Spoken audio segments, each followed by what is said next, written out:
everyone. It's good to see you again. My name is Sierra Chestnut. I'm a licensed professional counselor here in the state of Idaho, and this is part 2 in our series on finding a therapist that you actually like and that fits well.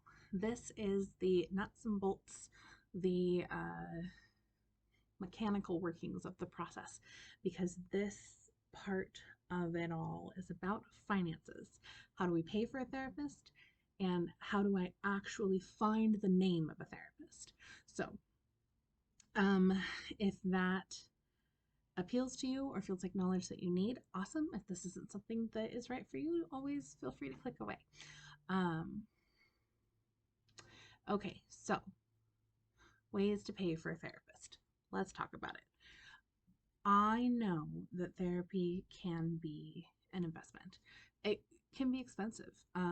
I myself was a therapy client all through college and am now, but I know what it's like to kind of be concerned you won't be able to access that care. So hopefully this helps you access it in the way that is least expensive and most beneficial to you. There's kind of 3 big paths we're going to talk about. We're going to talk about insurance, private pay or out of pocket, and kind of the miscellaneous other category. So let's start with probably the most straightforward is private pay. It is exactly what it sounds like.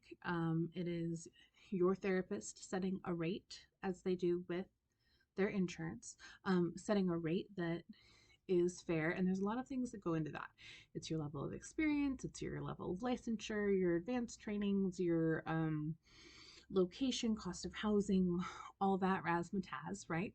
So there's that piece, and then there's also what is everyone else kind of charging in the area, because you don't want to drastically price yourself out of clients or undercut other clinicians in the field, because there's plenty of trauma to go around and everyone needs to take a piece of the pie, and hopefully we can help everybody feel better, right? So the one thing to note about private pay is that some therapists offer something called a sliding scale, and it can be based on lots of different things. Agencies tend to base the sliding scale on the U.S. poverty guidelines, which are laughably low. Like, you and I both know that well before you qualify for that, you may have difficulty paying for something out of pocket. So talk to your clinician, talk to the agency your clinician works for. They may be able to kind of put an asterisk on that number and do an extenuating circumstance. Some people just go from the place of extenuating circumstances. Some people's sliding scales are, tell me about what you can afford, right? There's often more to the picture, and we know that. We know that on paper, you might make enough that you don't qualify for sliding scale, but you also might be well over $100,000 in debt and medical bills. Life just happens, and we know that. So talk to us and see if there's a sliding scale option available. And if there's not, we might be able to refer you to someone who does have one. If we are unable to kind of do the sliding scale thing, the reason for that is usually either we already have filled all of our spots that we can do for sliding scale, or there's some ethical stuff around it, like not wanting to offer sliding scale for a sense of fairness, or because you do pro bono work somewhere else. Basically, we're always in the game, which all helpers are, of trying to help as much as we can and also continue to meet our basic needs and keep our practice open, keep our doors open. So we know how much we need to make a month to do those things, and then usually people kind of carve out X amount that they could flex if they needed to offer someone a sliding scale. So that's how that usually works. So really straightforward. You find anyone you like, you tell them, I would like to pay your fee, and they say, awesome, come see me. I don't have to jump through insurance hoops. I love it. And they see you, hopefully, if it's a good fit. See the other videos, right? Okay, So let's talk about insurance then. Insurance comes in two main flavors. It comes in an HMO and a PPO, and your insurance card will tell you which one it is. Um, so an HMO usually has lower upfront costs. Um, but here's the gig with an HMO: you must see your private care provider, sorry, primary care physician first, because that's where all the referrals come from. And then the primary care provider or uh, your physician, same, will then recommend a specialist, or, like technically we qualify under that space. And from there, your insurance will cover it. Often, insurance plans have separate mental health coverage, and then there's some more wiggle room for finding a therapist and all of that. So you can always call the customer service number on the back of your card, and they're really good about answering questions.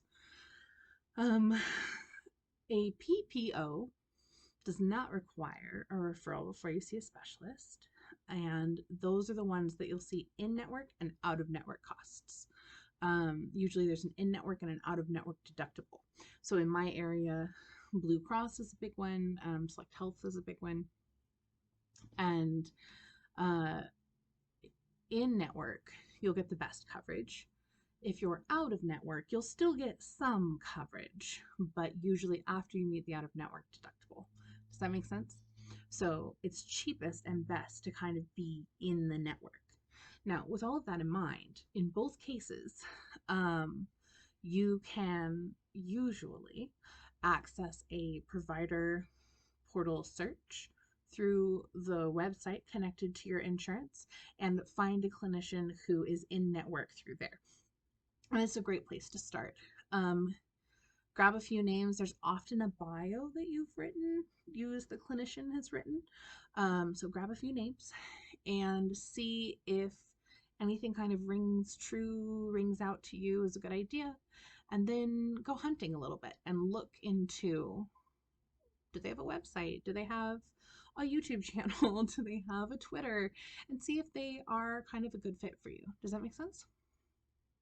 Okay, so private pay, easy peasy, straightforward.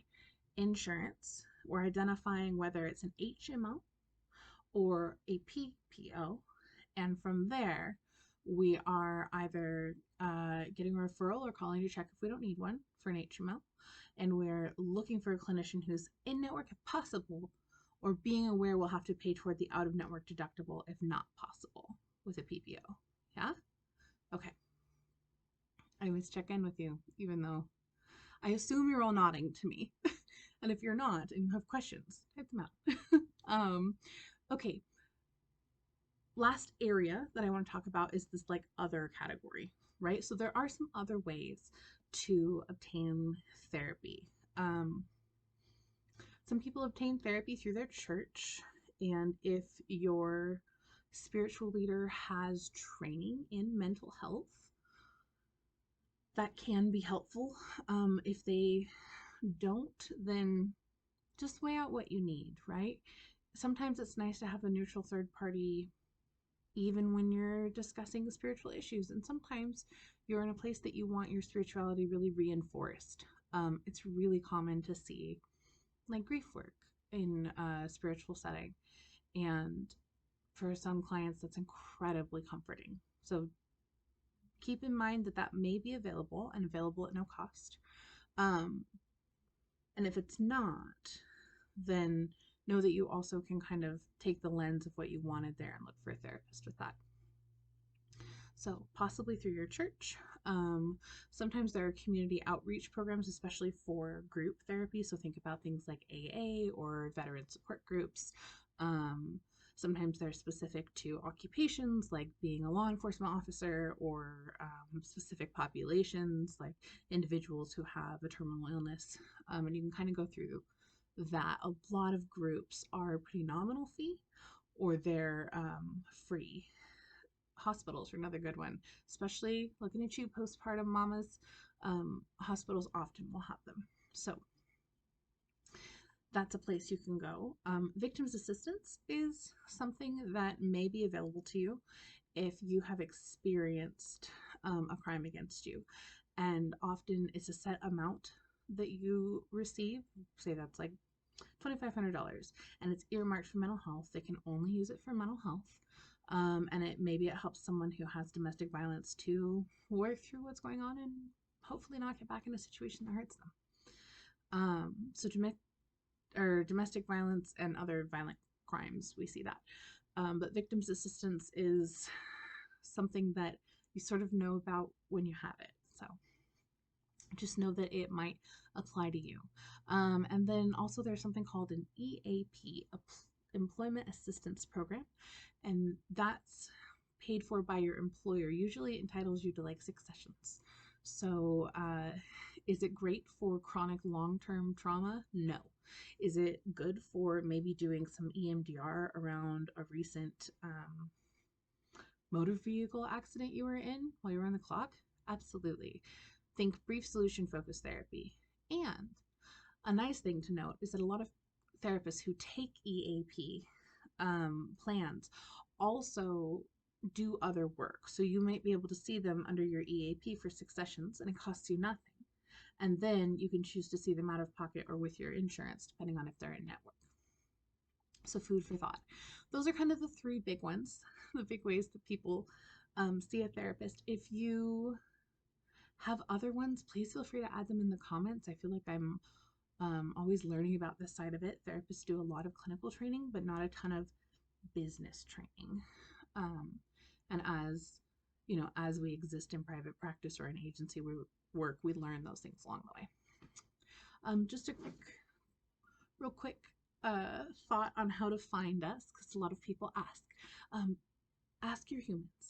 Talk to your friends, talk to your family, get the people that they loved, get the names of people that maybe they didn't feel safe with, because there are bad apples out there. Hopefully not very many, and the ones that are there are just loud. But ask your people. If someone has a good clinician, they will tell you.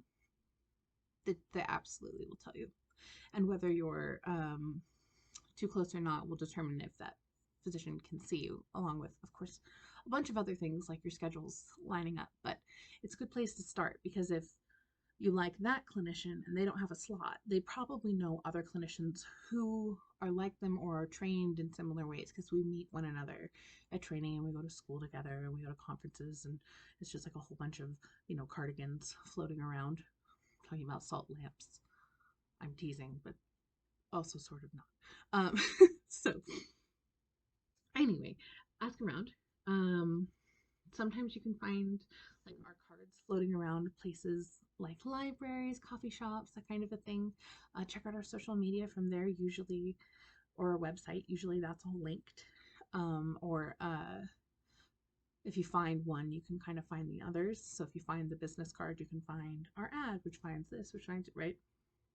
And then referrals from professionals is a great idea. So there is kind of that network you can access, we talked about with insurance, but also say you had a doula that you absolutely loved when you gave birth, or you gave birth at a birth center, or you have a naturopath or an acupuncturist or a, you know, a yoga teacher or whoever.